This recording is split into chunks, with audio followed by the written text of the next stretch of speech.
Alrighty, guys, I'm Morthadon, and we are back for Fairy Tale episode 304. Alrighty, guys, so, just so you know, sorry about my bed being unmade. My doggo is asleep there. I don't know if you can see it right there. There we go. And I didn't want to force her to get up for me to make my bed. But anyways,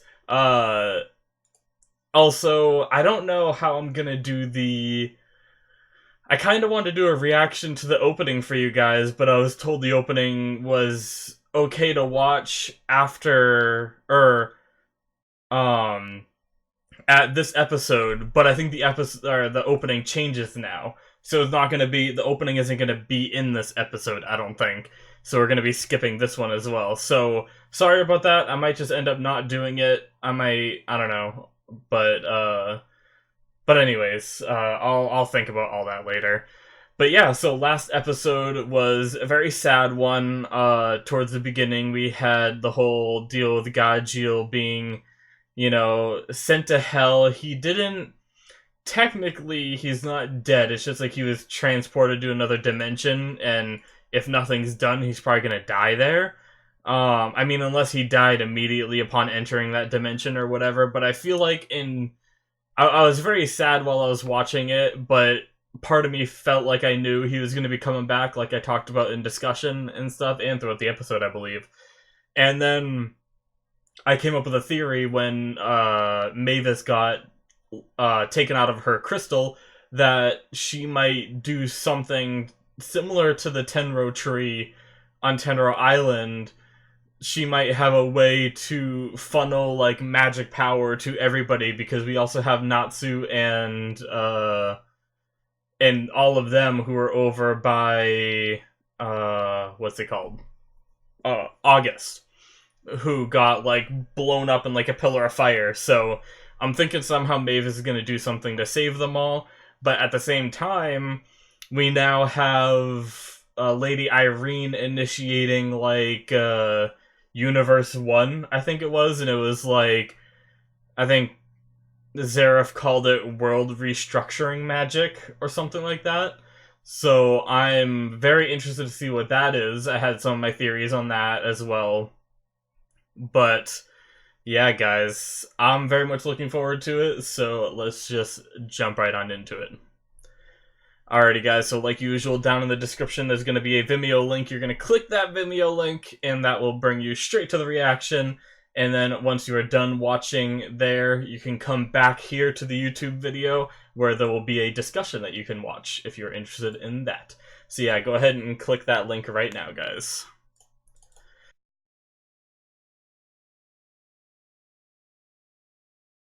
Alrighty, guys, so that is the end of episode 304. 304. Damn, that was a good episode, guys. So, I had a wicked theory that I don't want to forget and not talk about, so I'm going to mention it right off the bat. What if Urza is somehow a sword that Irene created? I'm actually very scared now. The thing is when they were dealt enough damage, they reverted back to their forms, but maybe Urza is somehow a little different. And maybe since Urza's different, she wouldn't actually do that, but, I just had that, like, sudden realization that somehow Lady Irene is connected to Urza, and Lady Irene is able to imbue these, weapons with human personas. So maybe that's how she's connected to Urza, is Urza is actually some kind of object with a human persona that has just persisted over the years. But what if Irene dies in the fight that she has with, if Irene gets defeated, whoever defeats Irene, imagine it even being Urza herself. Like, Urza's very hurt right now, so I don't think that would be the case. But if Urza ended up fighting Irene, and Urza won, and then you just see Urza just like instantly like poof into a sword, and she's just gone out of the story after that. I do not want that to happen because I think Urza is one of my favorite characters in the entire show.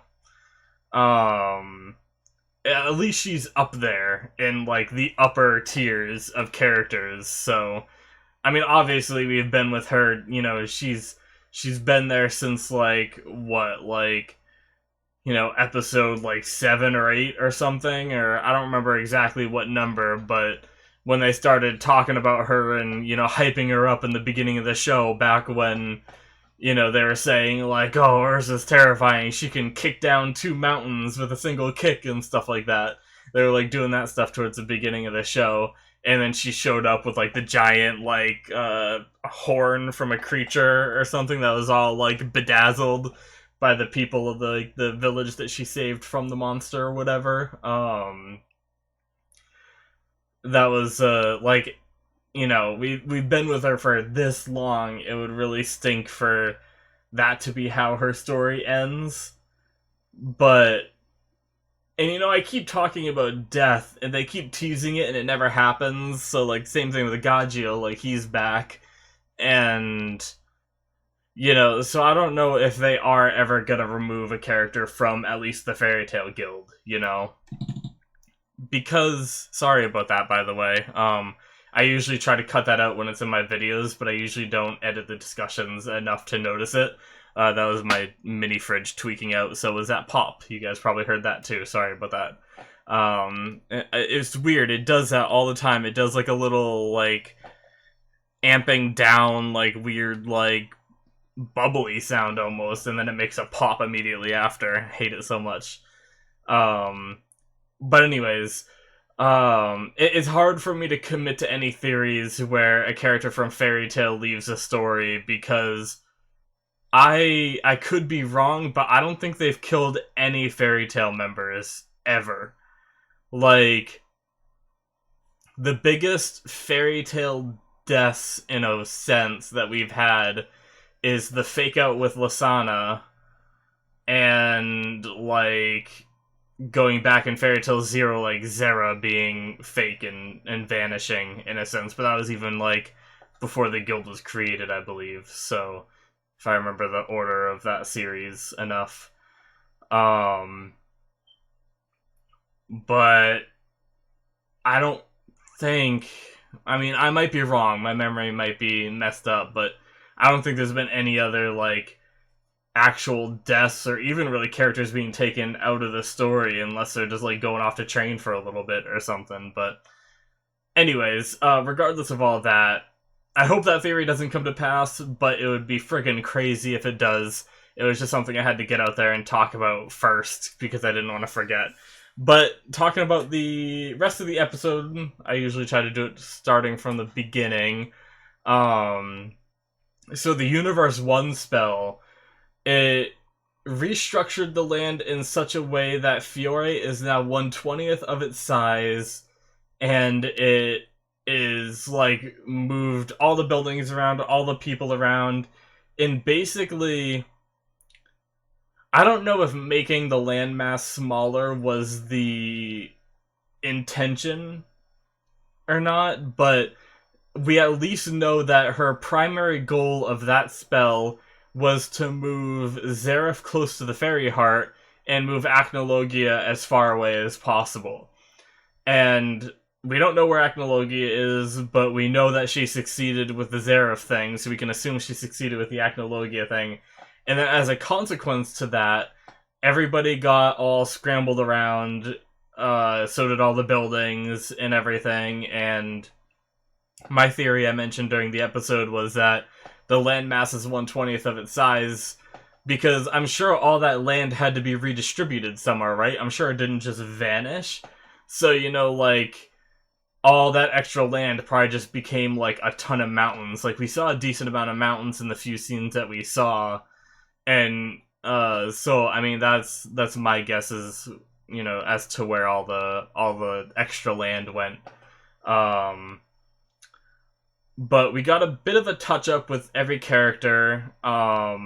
And also, I guess I should say this, the Universe 1 spell is massive. It restructured an entire, continent. It was huge, but it wasn't as devastating as I thought it would be. I expected, I theorized a lot more destruction. Like, I thought she might level the entire continent and everything that was, like, absorbed into it was just gone, you know? And then I speculated that maybe the people would still be around and stuff because I figured they wouldn't kill off the entire continent and all the fairy tale people and all that. But anyways, but yeah, so then we touched base on where everybody was after they were all shifted to random locations and all that. And we have some of them converging together. We have some of them discovering like new landscapes and stuff, and it's pretty interesting thing to do because they established this whole like world in locations that was all based in Fiore, and now they just shuffled it all around, and made it smaller and everything. But I guess making it smaller probably makes it a lot easier for them to group all back up because they're probably relatively closer to each other now. At least like if Fiore was still the same size and some fairy tale members were on the opposite side, probably would have taken a long time for them to get back to each other. But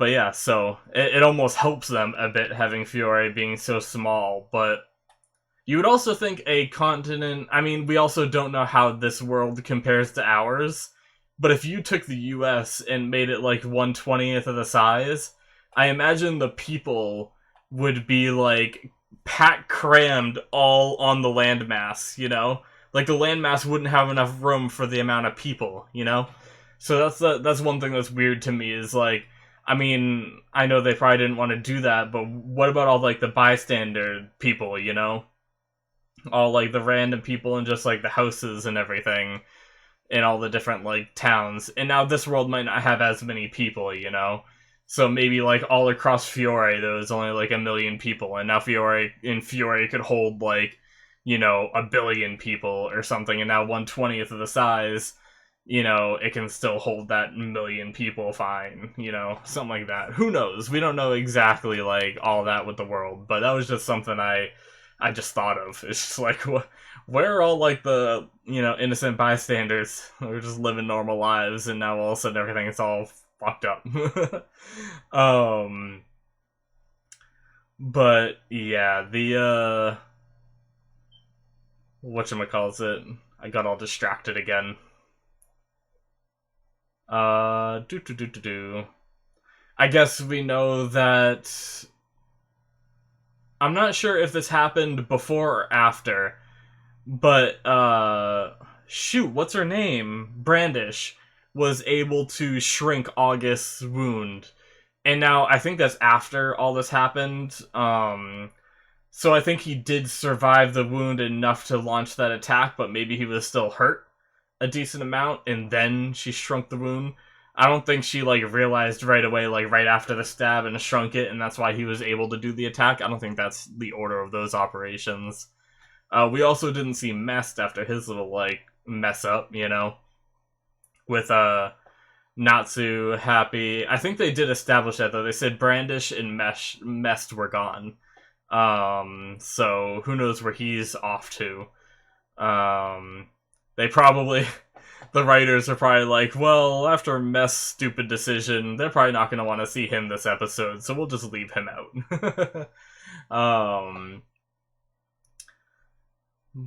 But yeah. And then we had, what else did we have?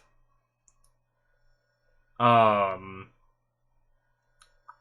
trying to think about how like everything was ordered. I briefly mentioned it before, but I can talk about it some more. Gajil's alive, so that's really cool. Apparently, the Universe 1 spell went off before he was fully sent off to, this hell dimension or whatever it is. Which it seemed like he was already gone, but I don't know. It didn't. I don't know how all that worked. Because, timing is always weird in anime, you can't always tell. But we saw the red light, and we didn't see it affect Gajil, because Gajil had already poofed, I thought. but I guess maybe he was like mid travels and it like caught him, midway, and warped him. But that's cool. I mean, I'm very glad Gadgeel's alive. I'm I'm not a big fan of like the emotional fake outs. Like I love feeling emotions with shows, don't get me wrong. I love getting sad for shows, Um I cry my eyes out every time I watch Your Lie in April. I've seen it like 3 or 4 times. Every time I still cry, and sometimes I really like it's like a sick twisted kind of pleasure where like I like getting my emotions all in a tizzy.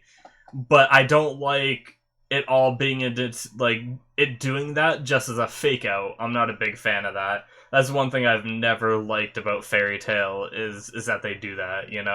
But that's how it is. I've learned to get used to it. So now my theories are just based around that, and that's why during the Gajeel episode I got a little bit emotional, but I also ended up thinking up a theory as to how they could have him live, which it didn't end up going according to my theory, but he did end up getting saved in the end, which was, a very small part of my theory. But yeah, so that's that. And then we had Irene seeing Urza using that crazy spell where she just, like, projected her eye or created a new eye in the sky above them. I don't know how far away she was when she, like, sensed Urza. But that's another thing. She, like, sensed Urza. It's almost like she sensed her own magic power. So going back to my theory about her being a sword, if she can sense her swords from, a distance away, maybe she was able to sense Urza, that far away.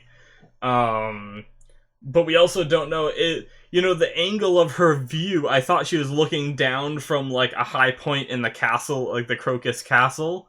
But then they panned up to the sky and it was just the eye. So I don't know where the Crocus Castle is. I don't think it's that place next to the, I can't remember what it's called, but the church.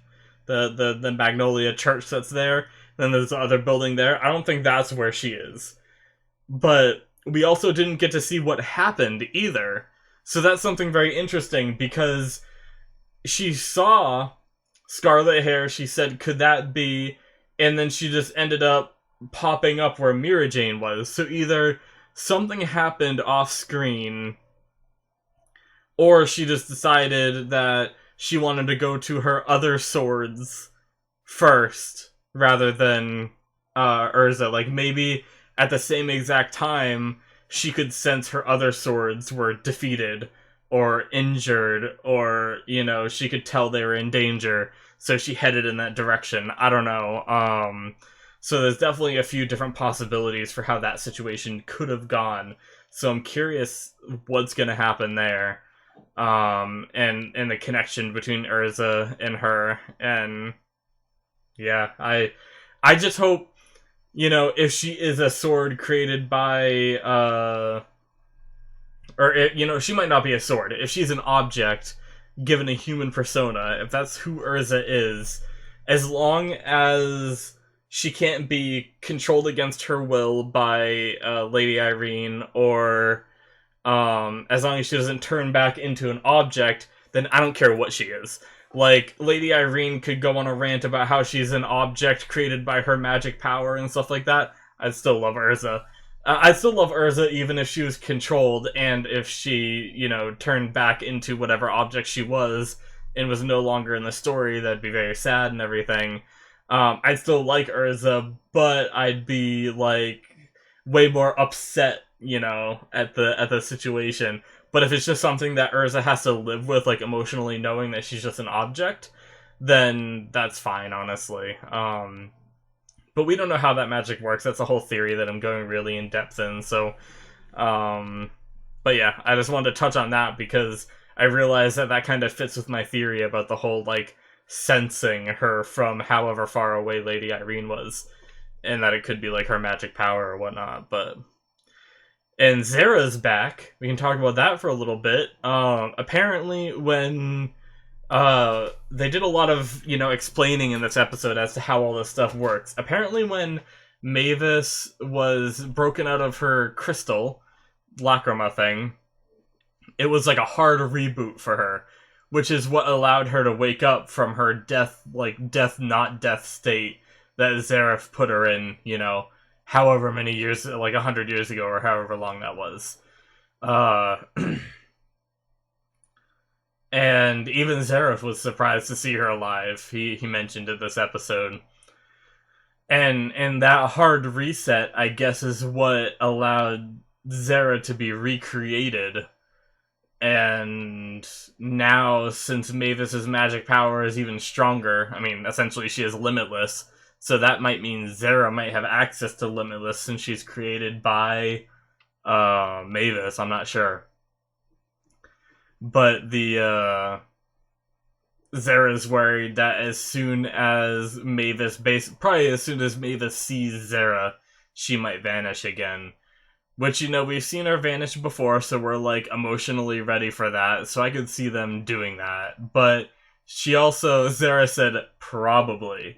And to that means to me that maybe this time she'll stick around because of the way she was, like, created and, like, the strength of, Mavis's power now, or something. I mean, granted, the story's ending, I was updating my anime list just recently, and I saw it said 51 episodes as, like, it was question mark out of 51 episodes for where I was at, because I was trying to update that number. So I think there might be 51 episodes, and we're on, like, 20-something, so we're, like, roughly halfway through the end of the series. Maybe a little over halfway through the series? I'm not sure. But yeah, damn, guys.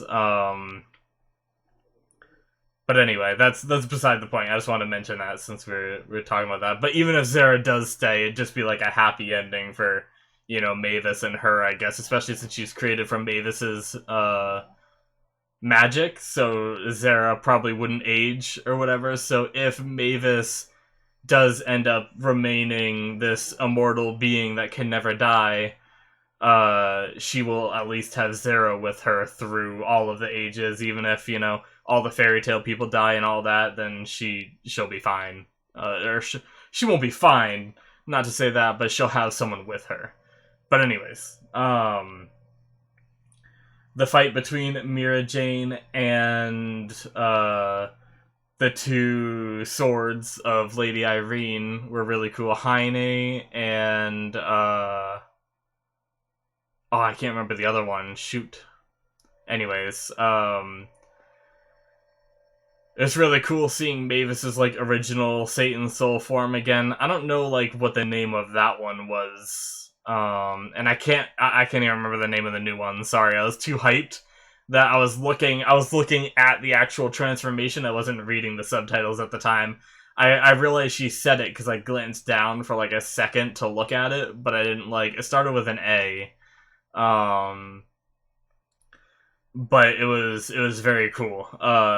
And apparently she got a bunch of Satan souls from the whole Tartaros stuff, even ones that weren't part of the fight, because I'm pretty sure that wasn't any of the 9 demon gates or any of the ones we've seen. And she said she got a bunch of them. So that means she probably has even more that we're going to get to see, because she said she got all of them. So that's going to be very, very interesting to see.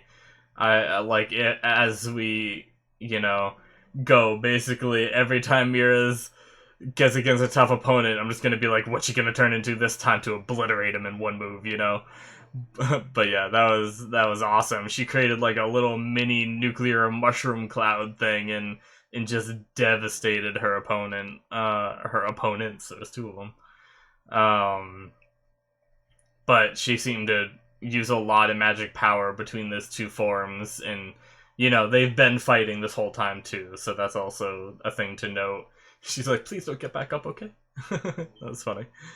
But yeah, and then Lady Irene showed up there, and so now it's gonna be Mira Jane versus Lady Irene, and Mira Jane's, like, out of magic power. I mean, power, friendship, fairy tale logic, she'll always summon forth a little bit more magic to be able to put up somewhat of a fight.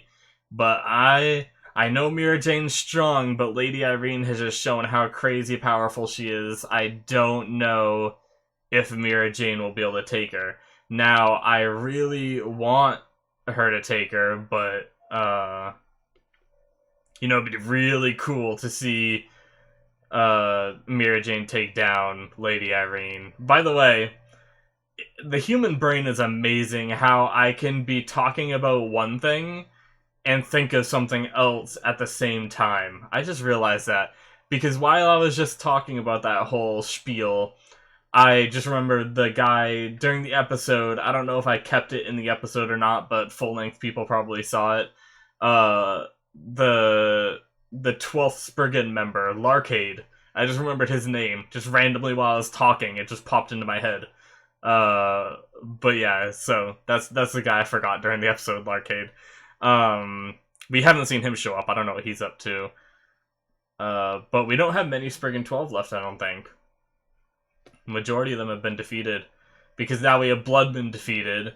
Nineheart was defeated. I don't know what's going on with, Brandish. Now that, what's her name? Now that Mess did his thing, I don't know if she's gonna, like, turn on them again. Like, maybe she'd spare Lucy, but I don't know. I think she's just gonna be, like, way more, like, disconnected from both sides now, possibly. But August is injured, but probably can still fight, but I'm not sure if Brandish will maybe, like, talk him out of it, or whatnot. But we have Jacob, who was captured, Demaria, that was captured, Wall was broken into pieces, I don't even know if he's still alive. Yeah, we have a lot of them that are down. I don't know who is actually left, aside from Lady Irene, Larcade, Brandish, and August. That might be it. There might be one or two that I'm forgetting. But yeah. Good stuff, guys. I feel like there's something in this episode I'm missing, but they did spend a lot of time, like, talking and stuff. I can skim through the episode real fast just to make sure that I didn't miss too many talking points. No, I don't want to see.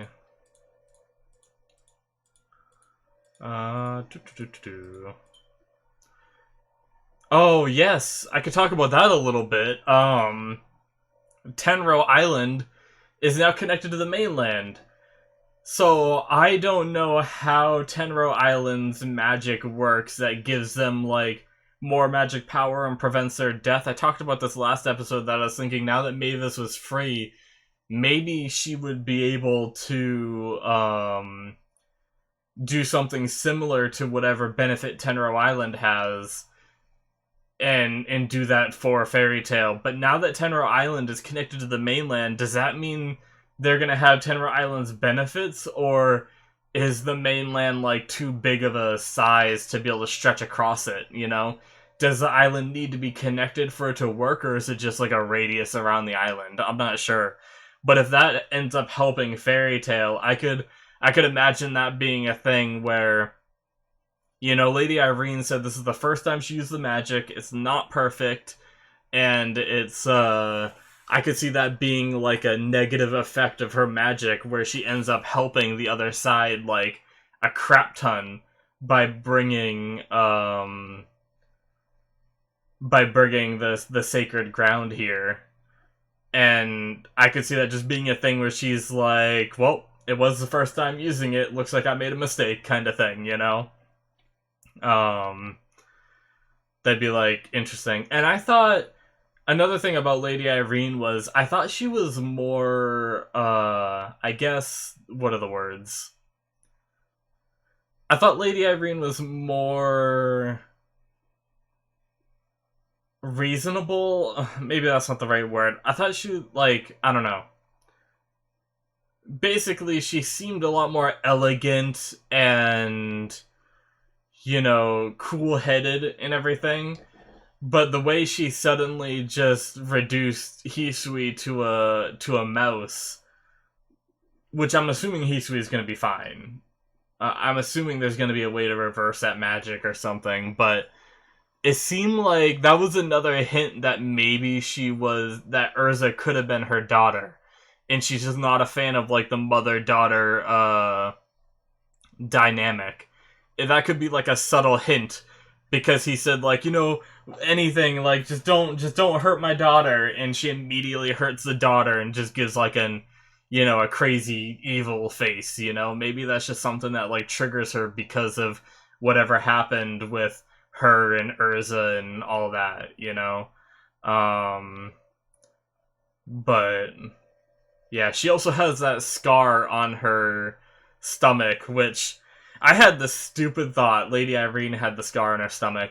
I had the stupid thought that maybe that was a scar from giving birth to Urza, because you know how sometimes in our world anyway, you need to have like I think it's called a C-section, and I believe it leaves a scar on your stomach, but I think it's more in the middle of your stomach, like right down like your belly button and everything. And that one was off to the side, so I'm guessing that was just a wound from battle. But I just had that crazy thought during the episode at that when I saw that, and you know, trying to draw all those like connections together and everything. Boopadoo. I wonder if Mavis can execute her plan to hurt whatever she has a plan, because she has a plan to take down Zareth. That's why she was broken from her crystal. That was the first step. I wonder if she's able to execute her plan to take down Zareth herself, or if she needs other people. Granted, they're all trying to converge together where Mavis is, thanks to Zara, so she might get the people she needs anyway. But you know, I wonder how all that plan's gonna execute, because Zareth seems to think that, you know, he has the upper hand by being at Mavis now, but depending on Mavis's plan, this could all, like, fall into place perfectly for Mavis, whatever Mavis is gonna do to take down Zareth. You know? She could have him right where he wants him, and he's, like, confident, like, overconfident about it. So but yeah, guys, I think that pretty much sums up everything that happened in this episode. I actually talked a lot longer than I thought I would this episode. Holy crap. But yeah, very good episode. I very much enjoyed it. I'm very much looking forward to seeing what happens next, and I'll mull over the intro thing. Maybe I'll just watch it on my own. Maybe I'll record it and upload it as a separate video, and see how that works. But it just seems kind of silly to make an entire video just for an opening, so I don't know. But yeah, guys, I guess you can let me know if you really think I should react to the opening, if it's like decent enough to react to. Maybe you guys can let me know or something, and maybe I'll try to do it if that's what you want. But if you guys really don't care, then oh well, I just won't do it. It's fine. I'll just watch it on my own. But yeah, guys, thanks for watching. Hope you enjoyed, and if you want to support the channel, you can check out, or you can hit that subscribe button. You can also check out the description where there's a link to my Patreon. And you can... Oh, shoot, I forgot to mention that there is a poll also available. Maybe I'll make a note about that. Damn, I wanted to talk about that. I got distracted at the beginning of the video. But there's also a poll going on. I have a poll video regarding it. You guys can check that out too. In the poll video, there's a link to the poll as well, so you guys can pick the show that replaces Reincarnated as a Slime. Maybe I'll make a note at the start of the episode as well. But you can check out my Patreon as well, which is also where the poll is at. You can find it on there. And if you are interested in supporting me in any way, you can get access to full length or early access, so you can see an episode ahead of time. And all that good stuff, and it also helps me out and all that. So yeah, guys, thanks for watching, and I will see you guys in the next one. Bye-bye.